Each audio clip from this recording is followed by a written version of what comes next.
being nearly 60 years old and single is probably the best thing that's ever happened to me.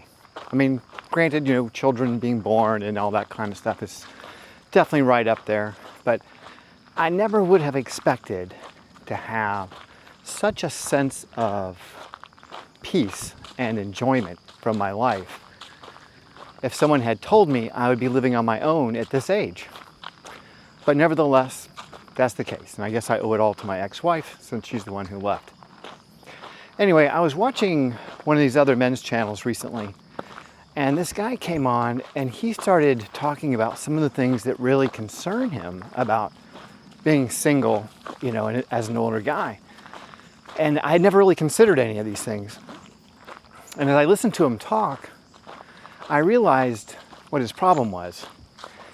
And it probably affects a large number of guys that are watching this channel. So I thought I would just bring it up and offer some solutions, because I think that if you're going to be single into retirement, you're going to have to take some steps to mitigate some of the inherent risks that we face. So that's what I want to talk about today. So this guy that has this channel, I think he was probably in his mid-70s, and I believe he was living in the Philippines, maybe Thailand. I know it was someplace in Southeast Asia or in that area. His concerns were really of dying alone as a result of an accident or a health issue that would leave him, potentially laying on the floor for days, slowly dying without anyone realizing anything has happened. And of course, in those countries, they don't have a lot of emergency infrastructure. Like here, you can have an Apple Watch, which you can use to alert people, or you can wear one of those devices that, I've fallen and I can't get up. You can push the button and someone will come and pick you up. But whatever, you don't get that. But I think it's true even here in the United States. If you're living alone, your kids are grown, they live in other parts of the country, that's something that a lot of guys have to be concerned about. Now, for those of you who don't know, my normal job every day is I help mostly middle-aged and older people with health issues through exercise and diet. And I want to relate some of the experiences I've had to you so that you can understand how things can get out of control really fast without you realizing it. And then once it takes hold, it can be really, really hard to turn things around.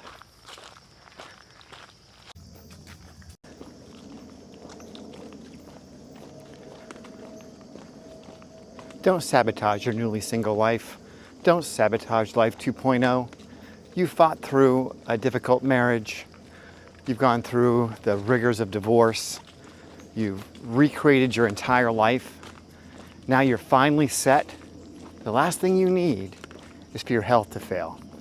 That is the sabotage that many men do to themselves when they reach this step, they reach this stage. Good news is you can change that. You don't need to get stuck in that hole. Bad news is you're gonna have to get off the couch. Let's talk about it.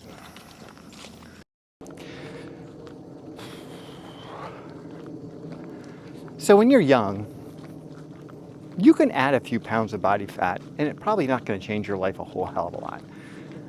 But as you get older, those few pounds of body fat become really problematic. And you're going to have to get that under control. And loss of muscle mass as you get older is an extraordinarily important issue. And it's one you cannot ignore. And I've seen some really great men allow themselves to slide in that department, and they paid an enormous price for it in terms of their mobility, their independence, activities of daily living. I mean, it's ugly. You do not want to be in that situation at all. So having a resistance training program has got to be the foundation of your recreational activity no matter what. Now the good news is you don't need to go for hours at the gym. You probably need to get about 20 to 30 minutes 3 or 4 times a week, and you're going to do just fine. in terms of building and maintaining muscle mass. But if you don't do that, your muscle mass will dissipate very, very quickly. You will be experiencing high levels of atrophy, and you will notice your physical ability to achieve things is going to be diminished in a very big way long before you're ready for it.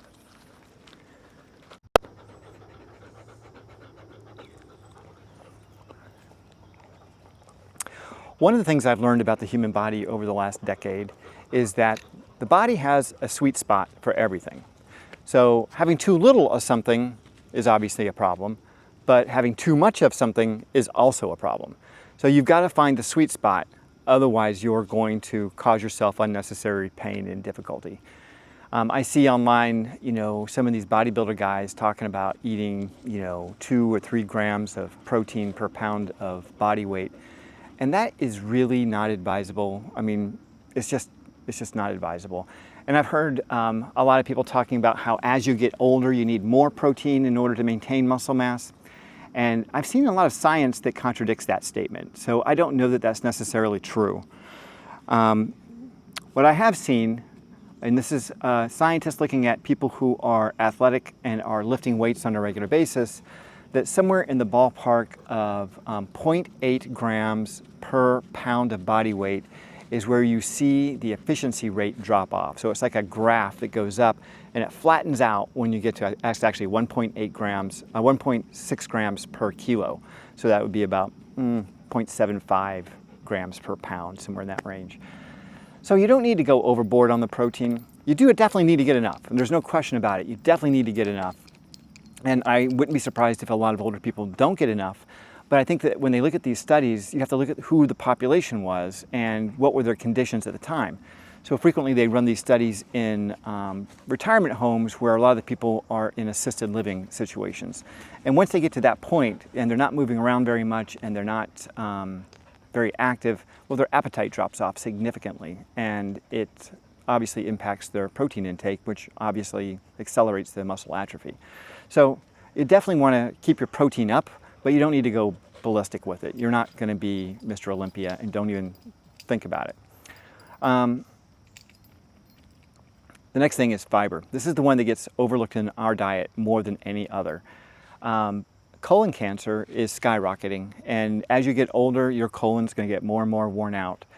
Fiber has this magical element in that it gets converted into something called short-chain fatty acids, and these short-chain fatty acids are extremely anti-inflammatory and good for lots and lots of things that extend your life.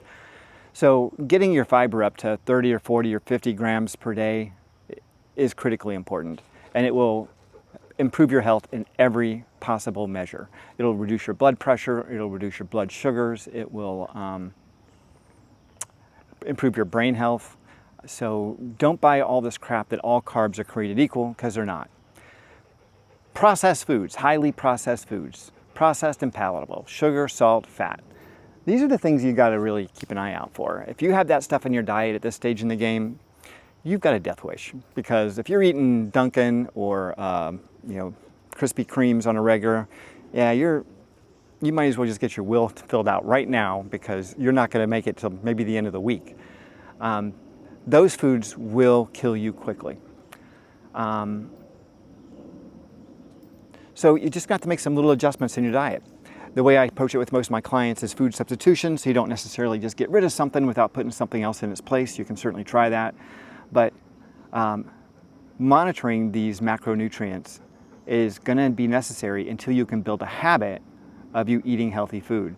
If you're carrying around an extra 30 or 40 pounds of fat on your body,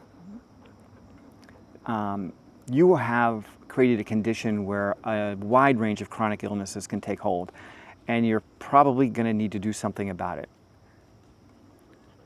No, you absolutely must do something about it.